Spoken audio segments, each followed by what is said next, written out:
let's talk about pathological demand avoidance, also known as persistent drive for autonomy. Pathological demand avoidance, or PDA, is a profile of autism that comes down to a strong need for control, making people with PDA perceive any loss of autonomy as a life or death situation and therefore have extreme reactions to demands and expectations. So, the term pathological demand avoidance was first created in the 1980s by Professor Elizabeth Newson to describe a particular behavior profile that she had seen when assessing autistic children. It was first published in a 2003 paper where she proposed it as a new and distinct syndrome rather than kids with PDA being lumped in under the label of autism or pervasive developmental disorder not otherwise specified. Historical note, PDD-NOS was subsumed into the autism spectrum category in the same way that Asperger's syndrome was in 2013, so it no longer exists as a diagnostic criteria anyway, but that's beside the point. It's often not talked about by clinicians because it means very different things to different people, and it's unclear how useful as a designation it actually is.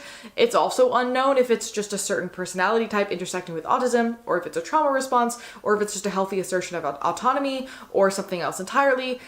It's not really a concrete thing that can be nailed down, and doctors don't really like those things, so it kind of gets left behind. So the first category is outward responses. This is the explosive behavior that we typically think of when we imagine an autistic child. They may scream, bite, throw things, may physically attack, kick their safe person, those kinds of things. The second category is the inward response. This is the internal explosion where a person may shut down, feel their heart racing, feel tingly or dissociate, go silent, or just can't communicate what's going on.